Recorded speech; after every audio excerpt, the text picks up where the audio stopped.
Hey everyone. So I just want to apologize for the last video cutting off pretty abruptly.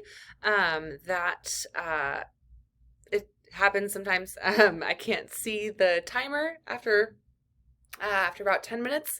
And so it automatically cuts off at 15 minutes for the recording software that I use. So I very much apologize for that.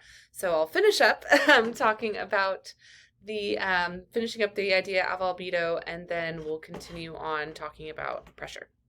So, I finished off talking about the urban heat island effect, and just the small little thing that I wanted to say about that is, basically it's this idea that the urban regions are warmer in the evening time, especially right around sunset, than the surrounding rural areas. So think of like a big city versus farmland.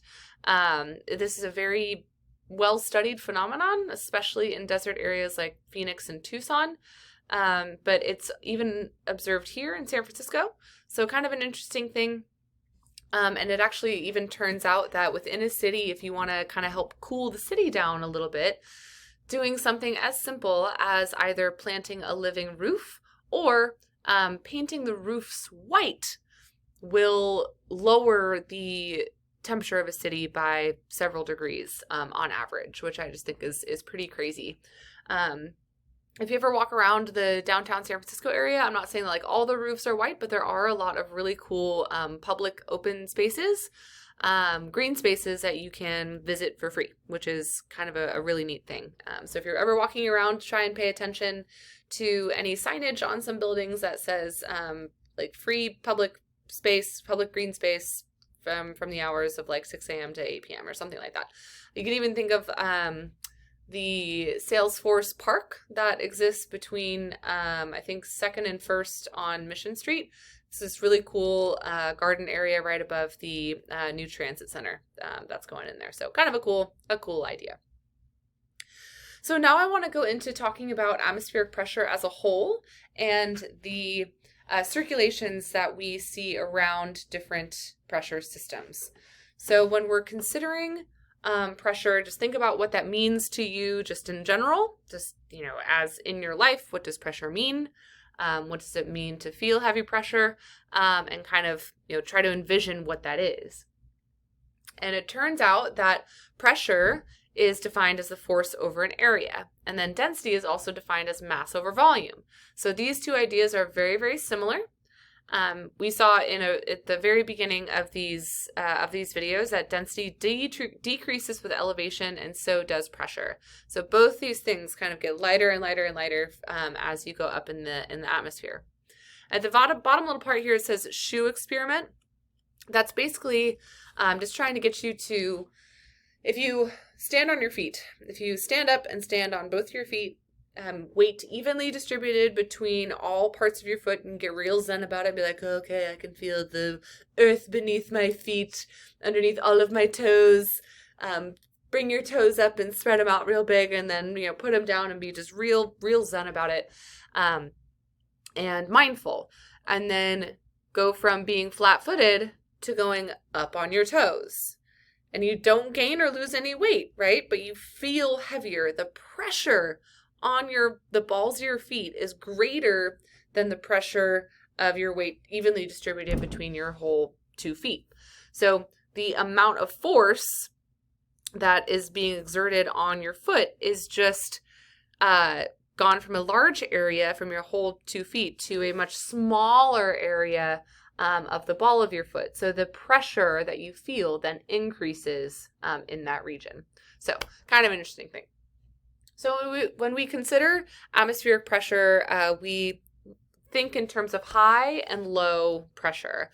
And there are, if we were to look at the average annual sea level pressure around the world, we would see a really, really interesting pattern. So that's what we're looking at here. So the warmer colors indicate regions of high pressure, and the cooler colors indicate regions of low pressure. And, oh, by the way, the unit in which we describe pressure is something called millibars or hectopascals. Those are two interchangeable words, But similar to like how when we talk about temperature, we say degrees Fahrenheit, degrees Celsius, degrees Kelvin. So with pressure, we consider it, we talk about it in terms units millibars. So I want you to maybe pause the video for a moment and observe this map and see where you find areas of higher pressure or localized higher pressure, localized lower pressure, and tell me what you see. So you should notice that there's kind of centralized areas of high pressure kind of near 30 degrees north and 30 degrees south, relative low pressure around the equator, as well as 60 degrees north and 60 degrees south. And if we could see a little bit further down, we'd actually also be able to see a region of really high pressure over Antarctica.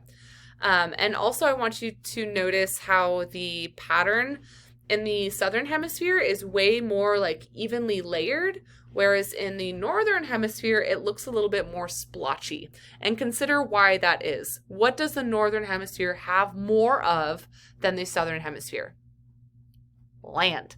Land really gets all up into business up in here in terms of atmospheric pressure, which is really quite fascinating. So the reason that we're concerned with where these areas of high and low pressure are for several reasons. One, there's climatological impacts of these systems. Two, we would observe these circulations around these areas as well. So I have a couple of different slides to kind of show the circulation for these regions or for these kinds of systems.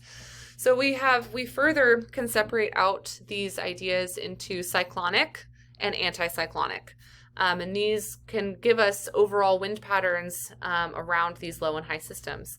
So the term cyclonic refers to low pressure circulation and counterclockwise motion in the northern hemisphere. It would actually be clockwise in the southern hemisphere, and that's for a reason that we'll talk about when we come back together as a class. Then the next term is anticyclones. So that's a region of for high pressure circulation, and we would observe clockwise motion there. So when you have counterclockwise motion, especially here at the surface, you have convergence of air, or air that's coming in together. So when you have that air coming together, it has to go somewhere, and it does not sink into the ground or down into the oceans. And so it goes up. So low pressure circulation, counterclockwise motion, convergence of air, upward vertical motion. And sometimes, if there's enough moisture in the air, we will observe this expansion and cooling of the air, which will then create clouds. And the alternative, with clockwise motion and high pressure circulation, you see divergence of air, and if air is leaving an area, you have to replace it with something. So you have air from the upper atmosphere coming down and sinking and compressing and warming, and overall we actually see relatively pleasant weather. So low pressure systems, unpleasant weather; high pressure systems, pleasant weather. And that those terms pleasant and unpleasant are really relative, but it depends on what you like, I guess. So here's just a visual representation of the low pressure system, converging air, and as that air goes up and expands and cools, we would see clouds. Like, think of a hurricane, for example. A hurricane is just a really, really, really, really big low pressure system, and really deep and intense low pressure system. Whereas in the summertime, for a lot of the West US, we have really sunny skies, really warm temperatures, and that is an example of a very robust high pressure system and relatively pleasant weather. So what we're looking at here is comparing the upper level patterns to our lower level patterns. So when we're considering, we still see the same circulations, but the big difference here is that in the upper atmosphere, we actually don't really observe much friction in the mix. So in the surface layer, or near the surface, we call it the planetary boundary layer, there's friction at play. And because of that friction, then the air is forced, especially around low pressure systems, is forced to deviate inwards. And that's where we see that convergence of air, and then a divergence of air for high pressure systems. In the southern hemisphere, I keep this part in here because I think it's really important, and we'll talk about it later. but the rotation is opposite, and that's because of something called the Coriolis effect, and we'll talk in full detail on that force later on, probably when we come back together. And here is just another example of this sort of sinking air and versus warming air, and where we would see that under regions of high pressure or regions of low pressure. And in general, and in much of planet Earth, we see things trying to go from high concentrations to low concentrations, just like with temperature, how things go from high temperature to low temperature. Concentrations in the atmosphere also go from regions of high concentration or high pressure to low pressure. Always, always, always, always, always. Always high to low. Always, always, always. Always high to low. So to kind of really drive in this idea of air expanding and cooling and creating a cloud, an example that I have that maybe you're familiar with is something called a pressure cooker.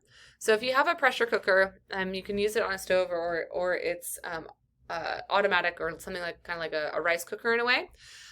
If you've ever used one, or if you've ever watched a cooking show where they use one, you can see that there's a valve on the top, and that releases the pressure that's being kept in the pot.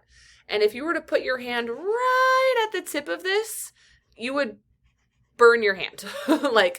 But if you were to put your hand high up, kind of in this taller region, you would not burn your hand. And you can kind of see here that there's almost like this sort of V kind of look to the pattern, and that is showing the expansion and cooling of those molecules, which then is condensing into steam or a cloud. So the last thing I want to share with us is this overall circulation. So if we were on a non-rotating planet, we would actually only see 2 overall circulations in the northern and southern hemisphere, or 1 in each hemisphere. So going from regions of low pressure to regions of high pressure, and we just see that. But hey, we are on a rotating globe, so we do actually see, we have what we call a 3-cell model. And the 3-cell model gives us 3 cells in each hemisphere. So we have the polar cell, the Ferrel cell, and the Hadley cell. And with these, we can see some really interesting climatological impacts, like just thinking about where the desert regions are versus where the world's rainforests are, whether the boreal or the tropical rainforests. So we'll return to this idea when we come back together as a group, and I'll explain it in much finer detail. Thank you so much for your watching and participation on your own, as well as your attention. So thank you so much.